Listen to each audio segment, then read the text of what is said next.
Hi everybody and welcome back to the painting channel. Today is a watercolor, it's a snow scene, but more than that it's a lovely sunset in snow. So join me now, let's roll that intro, let's see how we get on.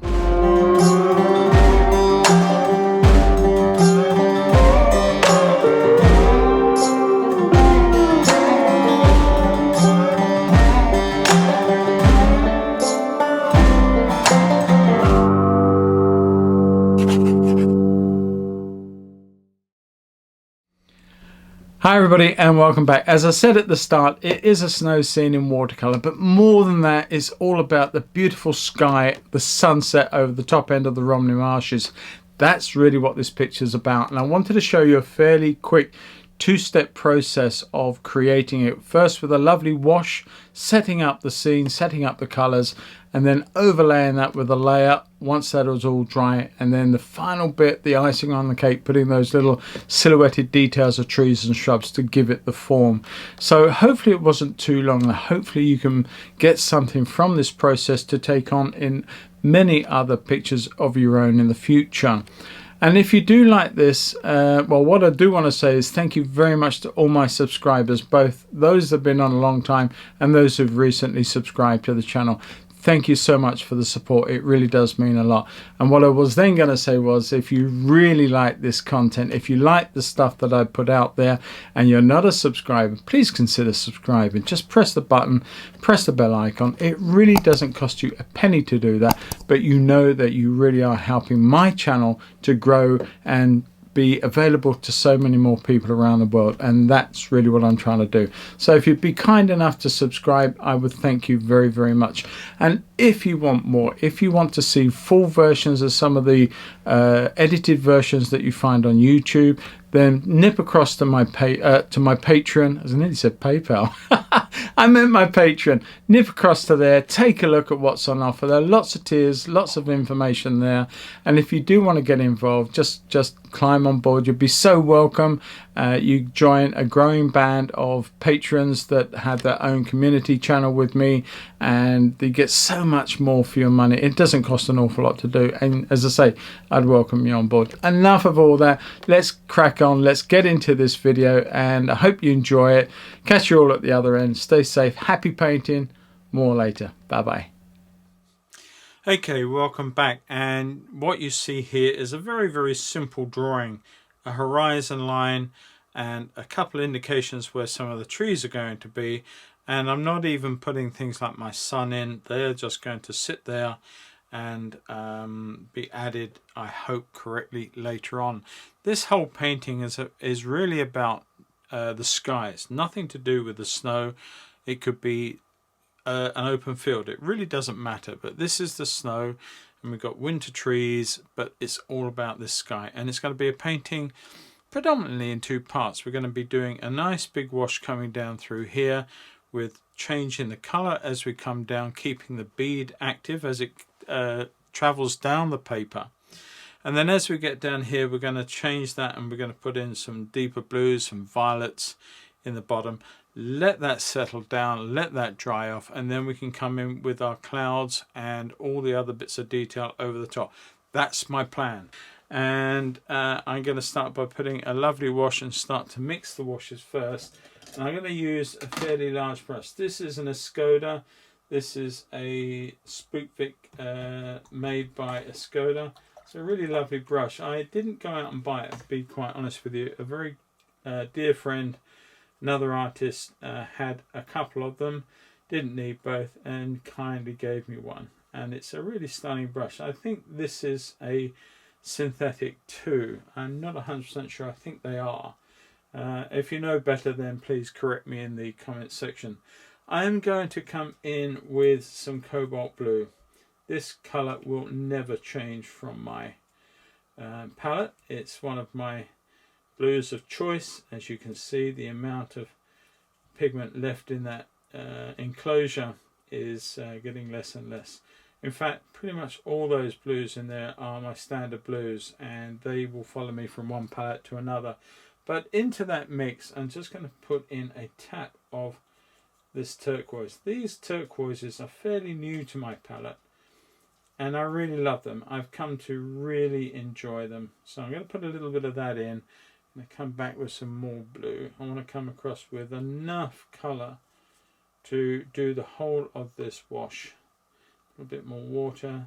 You always try and mix enough, and we never do, but it's nice having a good go at that. Alright, so there's one colour. I'm going to lay that down there for a moment, come in with another fairly large brush, going to mix up another colour, and this colour is going to be my oranges and yellows. So predominantly it's going to be cadmium yellow. Put some of that through there, and a little bit of my red. My reds are a bit dirty, I will confess, but they do clean off very quickly. There we go. Now that's quite a dirty colour, and that's probably borne out because my colours are a little bit dirty. And I'm going to put that yellow in there, just all on its own. And then I'm going to have some red in there that I can dip into. This is vermilion. And that again is a red that I will take with me from one palette to another. Okay, so we have our lovely blue. And I'm going to start by putting on a wash across the whole of this sky. Like so. There looks to be a bit of a mark on that paper. Hopefully, I don't know what's caused that. But there's not a lot I can actually do about that. It may lose as it comes around. Now this is what I say to people about keeping a bead going. You see how we've got that lovely bead running at the bottom. There's an awful horrible hair I've got in there somewhere. I'm just going to drop in a little bit more colour at the top before we carry on. Just dropping that in and let that flow down. Hopefully I can get hold of that quickly and get it out of the way. I think it's gone. I'm just going to wash my brush. Doesn't do the brush any good doing things like that, but at least we have got that wash. Now I'm coming down, I'm trying to get rid of that awful mark there. The bead is at the bottom doing its thing, and it's still active and alive. So we've got a lovely wash that's gradiating coming down. And come in with some more of my blue. If I want to, just drop it in the top, just strengthen it up there, just bring it on down. Very, very gentle marks. Okay, now we've got a lovely strength of blue in there, in that sky. But as it comes down, it will get weaker, of course.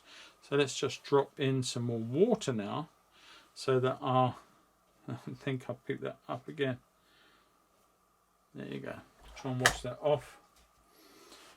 Now, as I say, my blue is going to get weaker, but it's going to give way to some oranges and yellows that are starting to form the essence of our lovely sunset.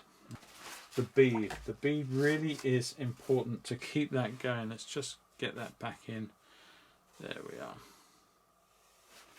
You see that little bloom there? It's probably because there's too much wet on the side of this paper. Keep that dry because the water can push back and push the pigment away.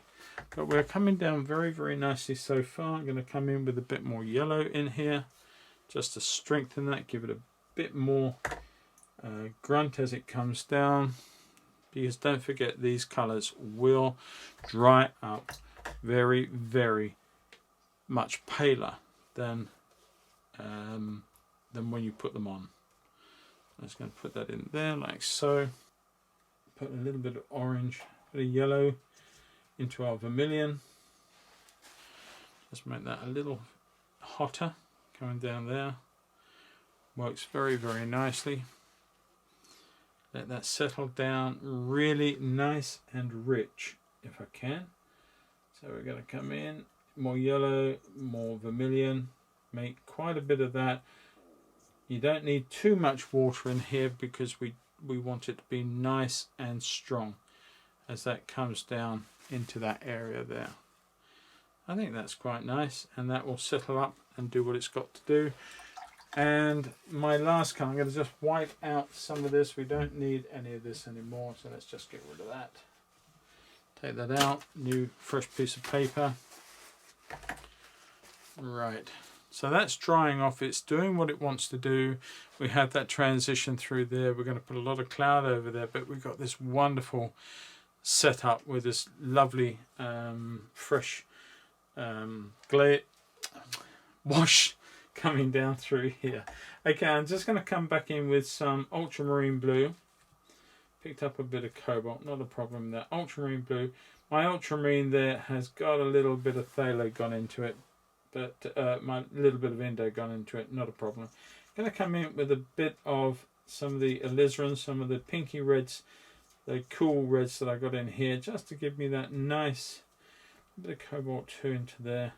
That lovely colour of the snow. Now I know that that's going to get dragged out with some of the orange. I'm not really that worried by that. Just going to take that through and let the two fuse, and we've got that nice sense of the snow and the little bit of light coming into the snow. We can go over this later on, but we have just finished off our whole scene in that way. It hasn't bled too far. By leaving that little area to dry just a little bit on that bead, running the bead out so it's not full of water, let it start to dry up ever so slightly, and then putting the blue in. The bleed from the orange to the blue is not huge, but we got that lovely violet blue colour, which is the low light on the snowfield. Okay, so I'm going to dry that up now, let it dry naturally, and I come back as and when it's all done. We're ready to carry on. Okay, before this totally dries up, I just want to come back in with a little more red than orange, just a very strong colour, just to come round here on this area here, and I want to let it give way to that violet colour. It's going to dirty up because we've got a bit of red, we've got a bit of blue going in there, a bit of cobalt into that blue. I just want to let that settle down through there and literally just wipe that through. Let that settle down into that area there. And if it doesn't go quite right, not to worry too much. I just wanted the sense of where that sun's going to be. And what I've got to do now is just take out some of this area here, literally, and I'm going to dab that. I'm just going to take out where my sun is going to be there.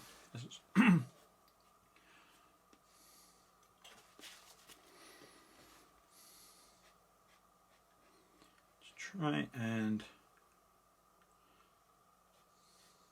I don't want to cause myself lots of problems with awful marks, so I'm just using the very tip of this brush just to give me a sense of that beautiful light running through there. And I'm going to put a bit through here, and the paint is not as wet as a wash, but it is a little wet, obviously.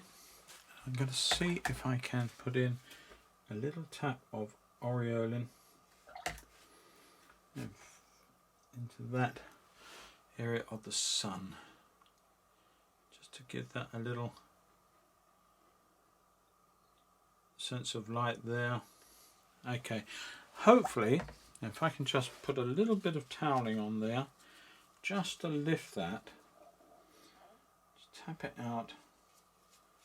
Really want to be quite precise. I don't want this going too far. I just want to lift out a little bit of that to the white paper and try and keep that sun very, very strong.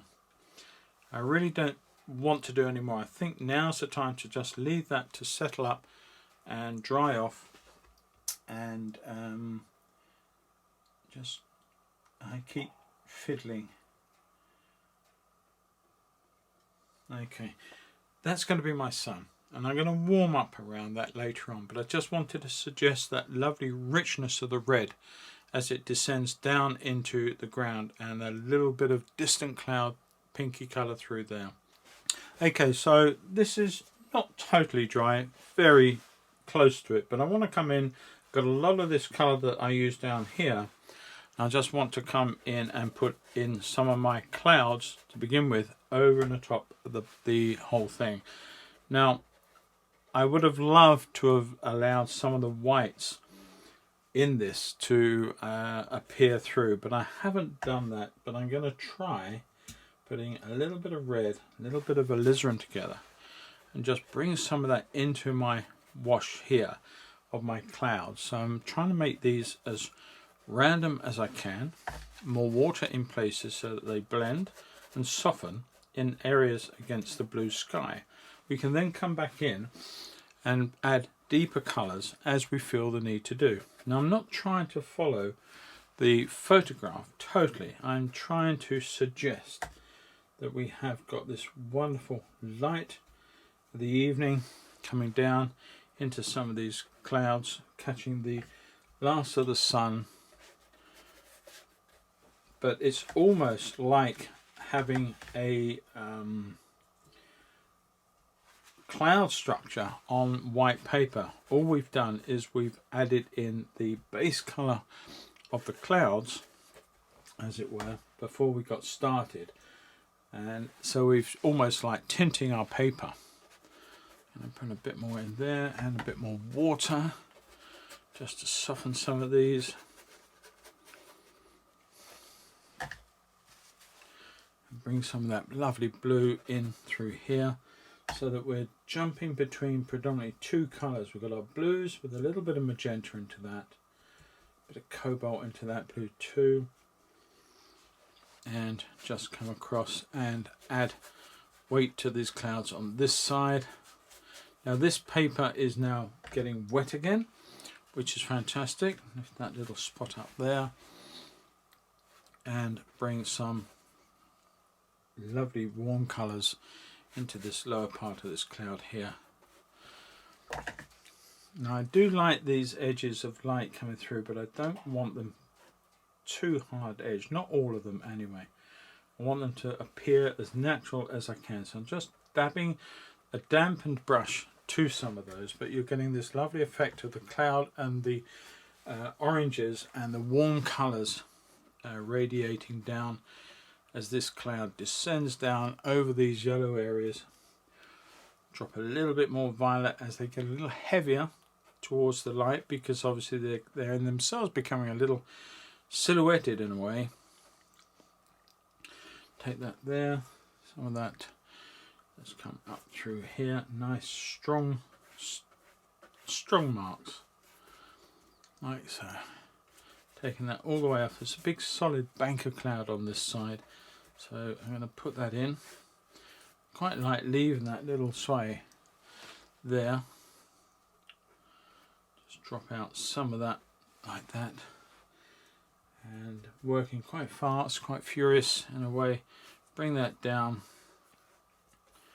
come down and down, and then we can start getting a little bit more careful. Is probably the best way to describe it. Just a little more careful as we come down here, and not allowing, there's a nice bead running through there, and that's really helping me. I'll come in and continue that bead through as we come down towards our sun area, and then that whole area of cloud starts to take on more warmth, more sun, like that, catching that light in the glowing embers of the dying sun.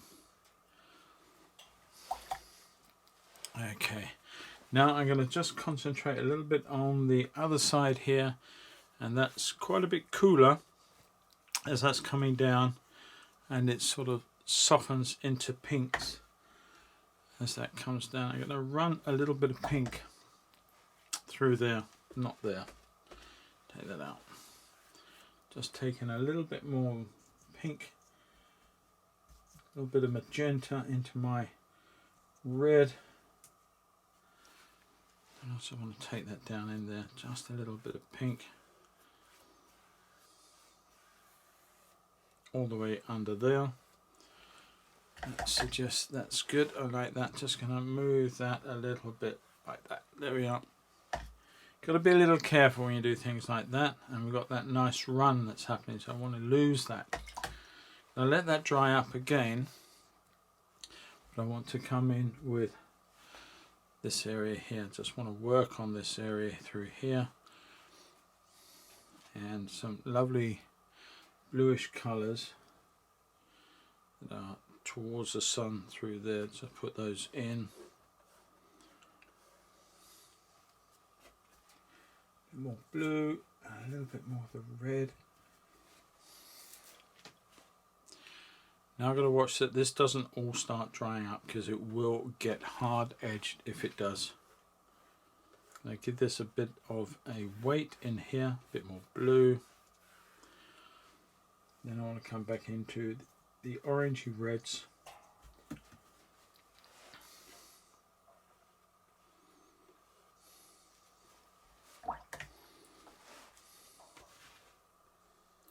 Lifting a little bit out, getting quite heavy.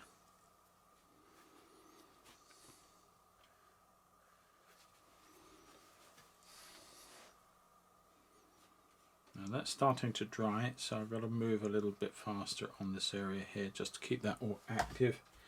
As that comes down, also I'm going to end up having a lot of problems. And I want to sort of finish off some of those like so. Just coming down towards the sun and leave them to do their own thing, but I want to put a very strong orange around them. So to that end, let's just clear some of that out. Come in with a slightly smaller brush and come in with some cadmium yellow now and a little bit of vermilion. More cadmium yellow, just quite a strong orange. I just want to carefully put that around the edges of some of these clouds here. A little bit of dry brush, it doesn't really matter, just a little bit of orange just to work those shapes into the scene.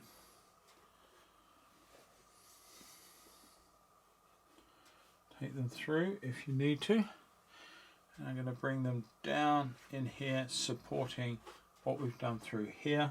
Still quite wet there, actually, that works quite well. And I'm going to put in one or two stronger little taps, maybe even let that run out to some pure cadmium yellow onto some of those. So just bring a little bit of light through there to that one towards the sun.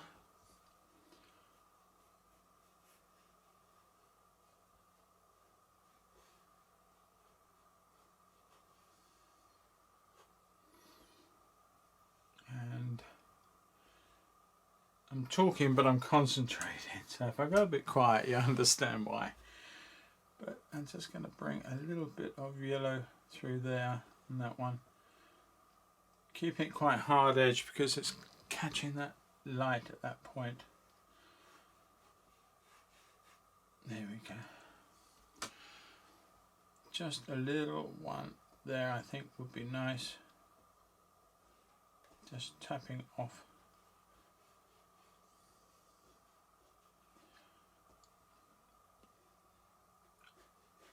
Taking that right the way down to the horizon line now. Just a little dry brush around the edge of the sun. So I'm going to bring that orange in, just come around with a little harder edge around there for our sun. Taking that off. I'm going to take that all the way around and a little higher there and get that lovely glow on our sun, but then with a dampened brush just gonna literally tease that out, tease that away, soften that edge, gently taking the brush, caressing it over the edges just to break that away. You do the same on this side. Take that up to there, trying to, the darker that I can put that lovely red around the sun's corona, like so, then it just shows that white out a little stronger. I think we just about got it, I hope anyway. Just going to join these areas up and make them a little less obvious. Just teasing those two areas there together. I like that. I like the strength of this too. So we're going to sit with that. We're going to work with that now. I'm going to let this dry up. I'm a little bit annoyed about that, but we'll see what we can do with that a little later. Okay, so let's just give that field at the bottom here a little more colour, if I can. So to that end, I'll clean my palette, and I'm just going to come in with some Ultramarine Blue and a little bit of the alizarin. Just give me that lovely violet again. And while we got it, I'm just going to come in here and give that a real violet look. And now the paint above is dry, we can get away with that. I can actually be honest and say that I should have come in with a bit of a stronger brush. Bit of a bigger brush would have done very, very well, but I didn't. So I'm going to carry on with this one for the time being. Take that all the way through.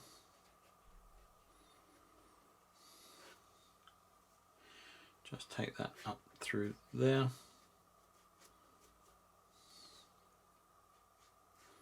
Doesn't matter if you miss a little bit, you haven't got white paper, you've got that lovely blue underneath, so really don't try and get every little bit unless you really, really want to. Now to that, I could put the reds in there, but that's that photographic-y red, so I just want to change that and come in with a little more alizarin, maybe a tap of vermilion, not too much. Just want to give that part of this field where the sun is catching it just a little. Don't go too high with my field either. Just a little sense of warmth into the snow at that point. Let that come down and change that snow colour. That's fine, because then the rest of this will just be taken up with bits of dark from the field, trees and other bits and pieces. So I quite like what that's doing. And we'll let that rest up, let that finish off, and then we can do the final part, which is all the trees. Okay, so now we've pretty much done the whole thing. All we've got to do is that little bit of fine detail of some of the foliage, the trees and one thing or another in this picture. So I'm going to come down to a smaller brush now, and this is still a synthetic brush, but it's a much smaller one, gives me a little bit more control. And I'm going to be using my favourite darks. This is an indigo. Actually, I can mix this with a bigger brush, and I'll be here forever. So let's just mix some indigo into this mix. You can see what a lovely deep yellowish blue that really is. Quite a dark, and it's transparent. And when you put that to, say, something like a burnt sienna, it does give you this lovely dark warm colour, and you can switch between the blue and the red, and you can use ultramarine if you wish to instead of the indigo. Okay, I'm just going to put in just a couple of basic little trunk situations. There's quite a clump of trees here, so I want to suggest that there. And then I'm going to use a flat brush. This is another red dot. It's just a longer flat, and I just want to put in a little bit of dry brush through here to suggest the tops of these trees, maybe a little less dry than that, just to give me a little dark. Now that dark isn't strong enough, so let's come in and let's remix less water, more pigment. And we can come in with a much stronger dark into here, and we can start suggesting that canopy.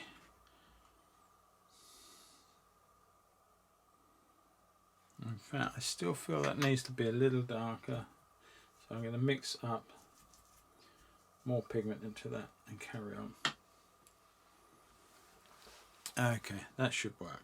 Now I just need to leave a few holes within this tree and the structure, so that we get the sense of the openness of the form of the tree, and probably wants to be made a bit bigger. Right, so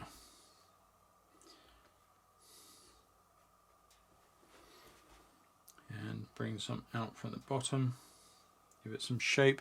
As I say, there are more than one tree in this situation, but I just wanted to give that a little bit on the ground too, and take that hedgerow, there's a little hedgerow through there. We're going to put that in through the back, coming down like that.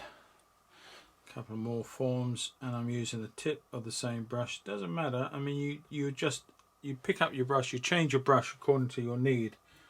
Just going to mix up a little bit more sienna and indigo.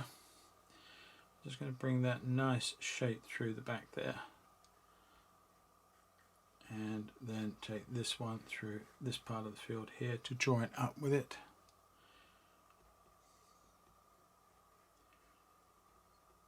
Now that's the richness I was looking for. That's good. So I may have to just bring a little bit into the top there while it's still wet, but not over the areas that I've left. Just want to get a little bit more dark in there. Wasn't quite satisfied with it, but I think that will make the difference, I'm sure. Let's give that a little solid stand around there. Okay. Now I'm going to hold the end of the brush as I should be, and let's just put in a little bit more detail there, and let's put a bush or something in there just to take up a bit of information. And I didn't want to make that, I need to leave some of that in the background, so I didn't want to give that such a solid state. And now I'm just going to use the rigger just about here where I put the other set of trees in there. And there's a lot less of an open form on that, so I'm just going to come in with a bit of a sword liner just to see if I can make that more open. Very much a dry brush technique at this point, just to deposit small glances on the paper of the shape and the form of the tree at that sort of distance. A bit more colour and more warmth into that, a little bit more of the burnt sienna, and that can come down, drag that through. And I think there's a little bit of a sense that there's more openness to this set of trees way back here. Just give it a bit more shape.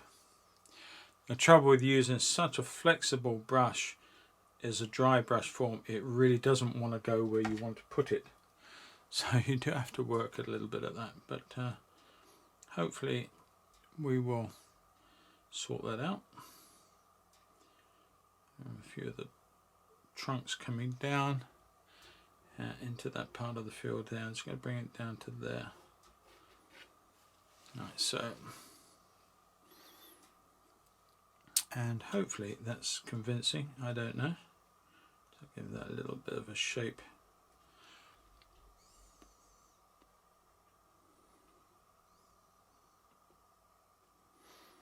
Do I need to do any more to that? Probably not, but you know, I muck about with things a little bit too much sometimes. But I think that's okay.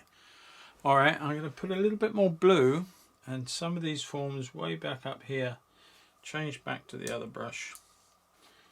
A bit more blue into that mix, as these are more distant colours. A little bit more cobalt into the top end, or may even be a bit of ultramarine in there, just to take some of these shapes back a little bit behind that tree form, so I can bring these ones through here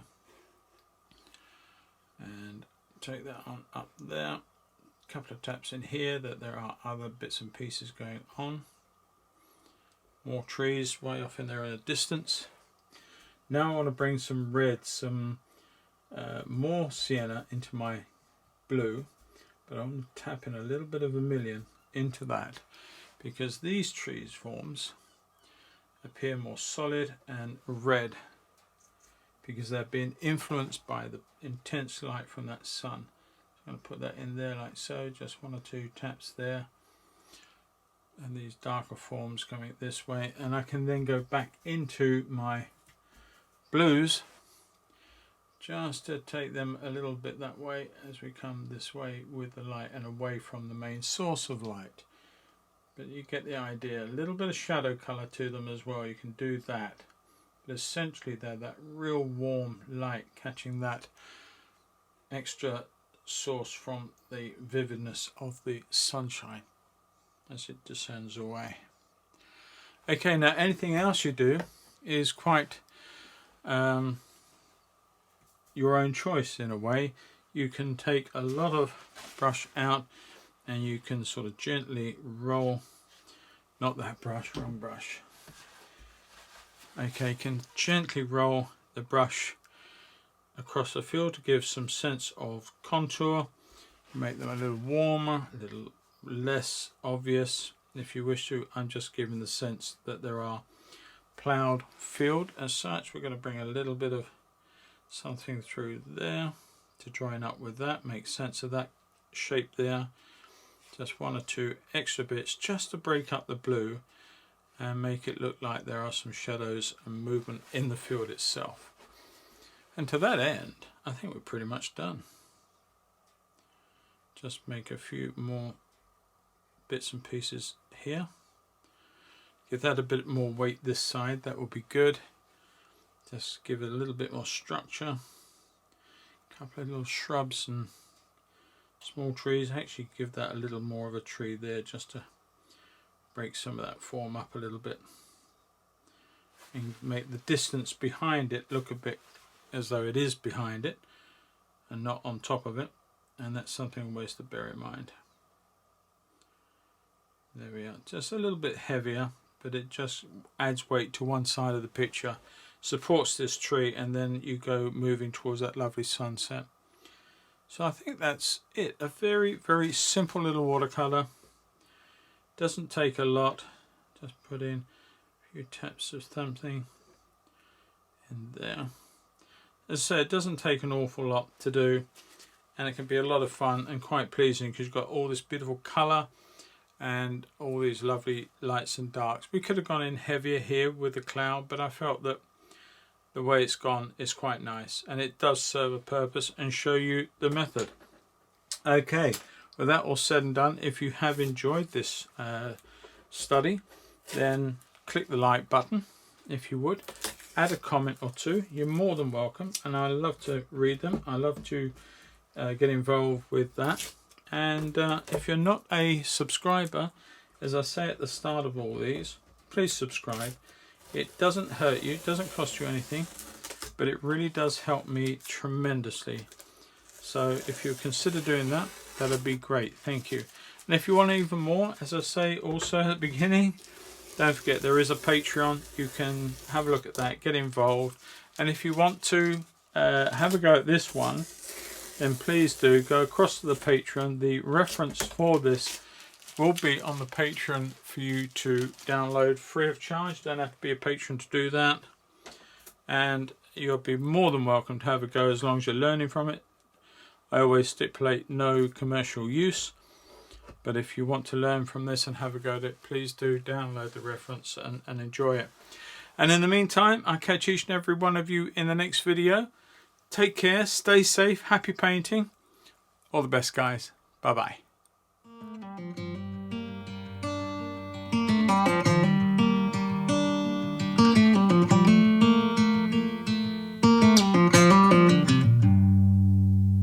Heading back to what used to be home, passing by those little towns I know so well, stopping for gas and then I'm behind the wheel again. Driving this like a spiritual cleanse, where every mile is a new beginning and every bend holds a new end.